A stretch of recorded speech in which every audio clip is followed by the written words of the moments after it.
Hey, it's Les from the TV Dudes.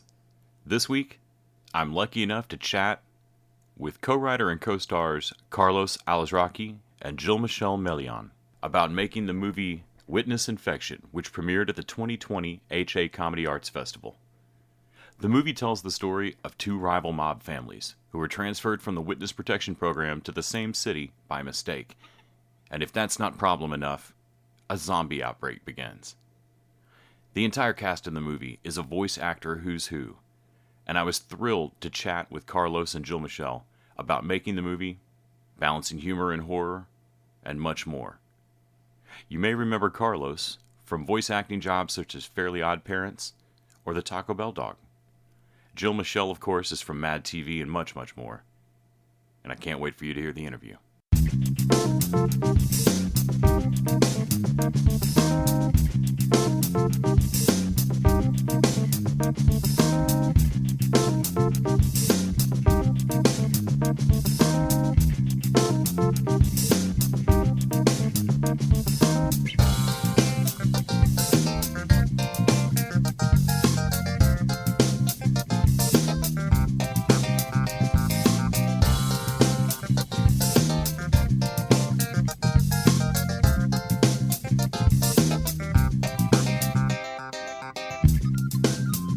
Hello. Hi, Jill. Hello. How's it going? It's going great. Thank you so much for making time today, both of you. You're welcome. Absolutely. Thank you. So I actually got to watch the screener this morning. I love when I can time it to get to finish watching something and then like, oh yeah, well, let's go talk to the people who made this. Fresh in your mind. It's such a great morning coffee film, isn't it? Yeah. It For is, breakfast sausage. it is a Blazing Saddles level of flatulence joke in a zombie movie. Oh, God, I was amazed. I will take that as a compliment. Thank Yeah. you. I think Mo LaMarche may actually get that exact line at one point. Yes. Yeah. Yes. I Blazing Saddles over here. I have a love of horror comedy. I think it's a genre I'm so glad is being explored more and more. But it's always my favorite. I remember getting really baffled at friends who would go see a movie and go, well, I don't know, it was a little too funny to be scary and too scary to be funny. Like, Yeah. those things aren't a real close line for you. Can y'all talk a little bit about the kind of birth of the idea for this, getting this script together, and then we'll get into how it got made? Yeah, I think we've discussed it. It's based on our level of trust with traveling with each other as stand-up comics and being on Reno 911 together and touring, and us both the love of Shaun of the Dead and The Sopranos and The Godfather. And I had this lump of clay of an idea, and I told Jilly, and then we just started to run with it and add a bunch of characters. And we knew we wanted to, right, Jilly? We wanted to sort of emulate the story quality of Shaun of the Dead and not just make a spoof film like Mafia. Yeah, and I think to add on to that, I think the feeling we wanted was Shaun of the Dead for the American, mainstream, from the indie world, bringing that out there. But I also feel like one of our things that we really focused on was, like a lot of times in a lot of these comedy horror films, a character just kind of falls off and you just don't see them again, or they resurface and they really don't have a character arc. Mm-hmm. And then we really tried hard to give each individual a nice character arc, and, just give them something fun to play with as far as, because, we're calling in favors to these incredible performers that we're friends with. And we want to give them something they can sink their teeth into, literally. And, because when you ask someone for a quote unquote like favor, because we can't pay them millions of dollars, everyone looks at the script and said, oh my God, I love this character. And that's what you want from an actor, is you want them to love a character. So hopefully that emulates on film and on screen for the audience as well. Yeah. Yeah. I think that's a great point. Oftentimes you see an amazing cast list that's really a deep bench of talent, but 5 of those characters really don't have anything to do on screen or don't have an arc, like you say. And in this, y'all really do put the time in to build up the arranged marriage turmoil and the kind of won't they notice each other finally kind of moments, and it gives a lot of y'all have a deep bench of talent here. It gives a lot of people time to shine. Brett Ernst absolutely steals the show when he Yeah, pops on screen every time, and it's great to give him yeah, moments to do that without it overpowering the movie. Same with Aaron Hayes. Everybody's just got. yeah, It's also fun for me to get to see people I don't normally get to see the faces of yeah. when they do their Yeah. comedy. Uh, can you talk a little bit about the oddness of putting together a film that has got so many of my favorite voice actors in a year where all of my real life friends went into voice, just became voice actors Interesting. to me instead of real people? Yeah. I've worked with Tara on a number of different pitched projects that we've shot. So one of them with Andy Palmer, what was called The Callback, a movie where she played a reader in a casting office, and then we've pitched something that was derivative of that. And Mo, I knew for years, and really never worked together except for the new Animaniacs. But I see Mo at my gym all the time. We know the same trainers, and we know after I come out of the swimming pool, I'm inside, and we're back pre-COVID, and we would always just shoot the shoot, as it were. But I knew that both of them Mo came from a stand-up background. He had done some on-camera stuff before, and Tara's now on Hard Cases in Toronto. She started out as a sitcom actress at a young age in Canada. So I knew that they were totally capable. Gary Anthony Williams obviously dances between, there goes my ESPN. Gary Anthony Williams obviously dances between both worlds pretty facilely, with Who's Line and Kevin James thing. But I knew that it would be a thrill for voice acting fans based on John DiMaggio's movie. I know that voice to see faces that they normally associate with Powerpuff Girls or with Animaniacs, to see them on camera, and I thought it was fantastic. Yeah, I the two Hitman scene, the kind of Pulp Fiction-y moment there is hysterical, and I think Yeah, Yes. it's having folks with real chops all the way through the cast. I think that makes the timing of these jokes really hit sometimes. You can tell how funny everybody is. yeah, 100%. I feel like that's like a huge thing. Like when you do watch something that is supposed to be comedic, and you have other actors that necessarily don't have that natural timing, you can feel how they're waiting for their line in order to hit their punchline. And that was something that we really knew casting this film, was that even if we gave them lines, they're going to do it, but then they're going to add their own little yeah, spin to it, and they're going to do it in a professional way where they're not talking over each other. Because that I've seen quite a bit in film, where you see people that don't have that timing, and they say, you can obviously tell that it was an improv scene, and I don't know who to watch, because it's just everyone's talking over each other. So this was really cool to see our friends really shine, and it was like a playground. It really was, on camera and off camera. Just the ping pong, just like bunk, bunk, bunk. It was beautiful. yeah. And ironically, the only thing that was said, one of the few things that was said word for word, was Monique Coleman Steesh as Rosafa. She said that pretty much word for word. And then Rob riffed something. You were in the middle of something, so and so, and blah blah. I can't even remember. Rob riffed that one, and it fit right in. Like Jilly said, he didn't step over her. She got it all out, and Vince hit his marks where he interrupted her. And yeah, especially Joe and Gary. I made the mistake of not telling Andy, because he loves to shoot with two cameras, and he needed to know which actor was going to speak. But I went ahead and told him, "Hey guys, just riff something." And Andy's like, "I wish you would have told me," but he was able to get it anyways. I know exactly what you mean on that shift from script to improv that you can feel sometimes when the Yeah, timing changes, and I've loved the rise in the last few years of a looser scripted thing with just a bunch of that. It can be wonderful, but it feels a little different to me, and yeah, I kept thinking throughout this that you've got so many funny people, but you've got to be running on a serious budget where I know you have to be paying attention to yeah. the time you're spending on camera and on everything. What was it like to balance this script that you wrote that you feel is funny and all these incredibly funny people who are going to want to put their spin on it? Well, I think with Carlos and I, we made sure that we had a great script. That was number one. So, I mean, even though they ripped, they really stuck to what was on the page and was able to put the icing on the cake. They never went completely away from the story. They never pressed on something that you're like, wait, what are you doing?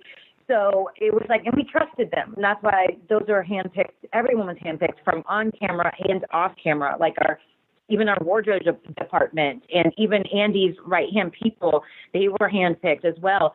And that's something that's so important in indie film because we only have a few takes on each scene. And then for the gags, we really, because we're doing so much practical gags, it's like you got one take. So we can't have any egos on set. We can't have anybody be like, I ain't got enough screen time. We can't do any of that stuff. So everyone got each scene. They knew the heart of the scene. They knew what needed to be hit. They saw the script. They knew, and then they were able to add a little bit more. And we trusted that. They trusted us, and I think that's why it came out as well as it did, for sure.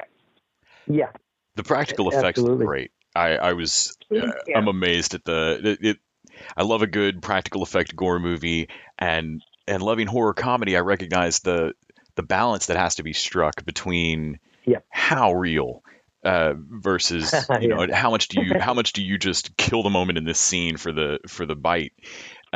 Was there a weird day of y'all standing there going, no, too gory, no, more goo?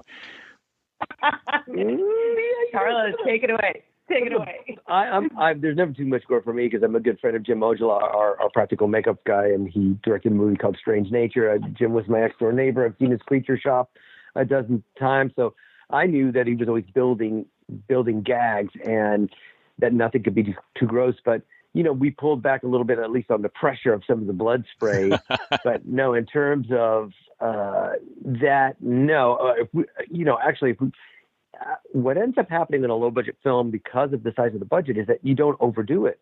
So to me, in this film, there's just enough gore. There's like 3 or 4 visceral scenes mixed up with some baseball bats and some general kills, as it were. So, and then we had some digital stuff happening in the bar and some augmentation. So for us, it felt like for the budget that we had a good mix of mostly practical with a nice touch dessert of digital makeup at the end. So I think we had a good balance. And we have to applaud also our director, Andy Palmer, because Carlos and I had written a script that had way more kills in it and way so he had to come in and be like, guys, we can't do that. So it was wonderful because the rhythm of the film, and obviously you've watched it, and hopefully your audience listening will watch it, is that we really wanted to establish at the top of the film, we want to bring you in to let you know, hey, this is going to be funny and it's going to be pretty gross, it's going to be horrifying. But we went into the heart of the film, and we really established the relationships, and that's my my tip of my hat to John Hughes, where you really get pulled into the characters, and so there's that heart there, without trying, without really pushing it. And then we go into the world of the gore starts to come out. So now you care about the characters, and as though they're getting killed or killing, you go on the ride with them, as opposed to just we're going to take it, blah, blah, blah, and everything's good. And you're you don't care about anybody. So, go ahead. Sorry. No, I was just going to, these people are supposed to have lives going on, and then this happened. Yes. Yeah, we start with sort of the opening of Jaws, right? Or every good Scooby-Doo movie where you see something horrible happen, and then we meet the regular lives of people in Lake Elsinore, and then how will this all tie together? And then we just try to blend it. You start with one ingredient, then you start to simmer the other pot, and then you throw in all the ingredients, to use the metaphor, right, of sausages, and then it all mixes together. And it goes right. Yeah, there's this really sweetness. Ironically, there's a scene in the movie. It's a romantic scene that we had. That was our first shot of the day, and Jill really didn't have enough time to develop chemistry with Rob, right, Jill? Yeah, that was my first time meeting Rob, and they're like, okay, we're gonna do the romantic scene first, the first shot out of the gate, and I'm like, hi, I'm Jill. Yeah. So, but in the end, it was actually the best thing that could have happened, because in my head, I created, even writing this character, this beautiful love story. So it was very genuine when I kissed him. Now, after time and getting to know Rob, we all became such good friends that I was like, I'm so happy that was the first shot, because now you're like my buddy, Yeah. It would have been a buddy romance, a buddy vibe. But totally. Yeah, and then Vince I've known forever. Vince and I have done a number of projects together, and I know Vince could just be Vince and then dial it up and be the comic relief. He was our Kramer, He was our Ron Weasley. I pictured Rob Belushi as Harry Potter, and Jilly's really smart. She's Hermione. And then there's Ron Weasley like, I don't like this, Harry. This is not right. Something's going to go wrong. You just almost forget he's in the back seat during this romantic scene. Yeah. Yes. Yeah. You brought up the bats earlier, and I cracked up at that point. There's a moment where a kill is to be done, and you realize how ineffective a bat is. And it takes several hits. And I love moments like that point out kind of a horror movie moment, and then twist it a bit for the joke of like, oh crap, well, how does this place have like 4 bats on the walls, and they're not the greatest zombie killing choice? Were there moments going in, knowing that you didn't want to make a mafia complete send up, but were there moments going in where you went, okay, I've been wanting to do this monster joke for years? Yeah, especially in all the mafia related kills, and the bats are a good symbolism for a Bronx Tale when the Harley Riders come in and they're like, we asked you to leave, now you can't leave. They use the baseball bats there, the cricket bat in Shaun of the Dead, the tossing of the records, like none of the records are really working, even if they're stuck in the head. So we borrow and emulate a little bit of the things that we really love and shove them in there. And then the one scene that you're talking about, as Andy explained, there was a scene in Star Wars where somebody is shaking somebody on a pole. It was generally just one shake, and George Lucas's wife edited it and repeated it over and over again. So we had an editor take that one hit, repeat it over and over again. Then we had a guy named Daniel Saldivar from San Antonio. He came in and added the effects, the degradation of that person's face as he's getting hit multiple times. And so that was sort of pieced together. Originally, it was only one hit. Oh man, it works great. That really works very wonderfully. Well. Yeah, that effect is spectacular. It looks like multiple hits. Yeah. So we got creative, and we had the right team for it. So, in terms of happiest accidents on set, was there anything that y'all were just really thrilled with the choice you made, or with how something broke for you? Oh yeah, I mean, I'll totally speak from my point of view. Was there's one of the final kills in the scene that's we really tried to get creative with the kills, give the audience something they haven't seen before. And Jim Ojala, our special effects, our practical gag guy, he had a team of people in that bathroom scene I'm referring to. So when you watch it, it's the bathroom scene. Now, that was something that he added in, a little special element to our surprise. Yeah. That we did not know it was going to come. We knew the kill was going to happen, but he added in one other special thing that took me by surprise watching on the monitor, too. I actually screamed from the monitor, and I knew it was coming. And I was like, what is that? Like, it was just, it's such a cool kill. And that was for me, it was externally surprised because I actually screamed, but that's like my favorite scene in the movie. Yeah, it is. And two other surprises when Jill's in the bar and something happens and there's a blood spatter scene. Jill was not really expecting quite the pressure. I know exactly the moment you're talking about. Yes. It's a total Ellen Burstyn getting yanked off the bed in The Exorcist when Friedkin says, pull her as hard as you want. She cracks her coccyx, and Friedkin gets her real reaction. Like we got Jill's real reaction to that with the dialogue. If you know which scene I'm talking about in both movies, because I'm an Exorcist file. And then we had the good fortune of having this guy Brian Orley do a stunt for us at the very last shot of the film. That at the winery where he says, you know what, it's freezing outside, but I'm going to do this. I don't care. I'm going in. And so those were things that were serendipitous, and also the choices of actors that we originally had, and because of scheduling had to switch actors. the actors that ended up mixing and matching roles were also serendipitous beyond just the makeup part of it. So we had a lot of luck. We had some bad luck. Things got rained out. The scene where the hunters, we meet the hunters, was supposed to be a dry creek bed in Monrovia, right up the street from the house in the Bird Box, if you saw that movie. But 4 days of rain flooded the creek, and so we had to deal with the noise of the water, and there was no light there. And so Greg Armstrong, our producer and set director and art director, built street lamps out of nothing in a parking lot and erected them for that scene. So it was amazing what, necessity is the mother of invention for sure on a short budget film. No, and it's all a low budget, short, beautifully done. I would never have known that the staging of that scene, I felt like, added in or was made to highlight that these were not experienced hunters necessarily, and the hesitancy on shooting the deer all just felt like of a piece. Really well done. Yeah, thank you. Thank y'all so much for taking time to talk to me about it all today. I hope everybody gets a chance to watch it. Let's see. I watched the screener, but where can folks get a look at it? Well, just to be sure, you can go to witnessinfection.com, and there's a full list of all the VOD platforms. We're right now, Jilly, on iTunes, on Amazon, on Vudu.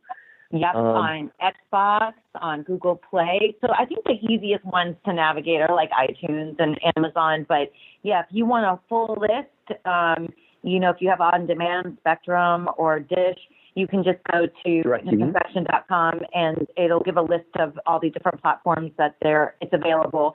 And yeah, download today, watch it with your friends, tell everybody. And I'm really hoping that the audience really digs it. I really wanted an essence of the feeling that you get when you're standing in line to go into a haunted house, where you're just like, you're scared, you're nervous, you're excited, you're all these feelings. And then at the end, you feel like, what a ride that was. Yeah. Well, I think everybody will dig it. And I really appreciate y'all's time. Thank you, Leslie. So much. Appreciate it as well. Have a great rest of your day. Have a great day. You too. Thank you. You Bye-bye. too. Bye-bye.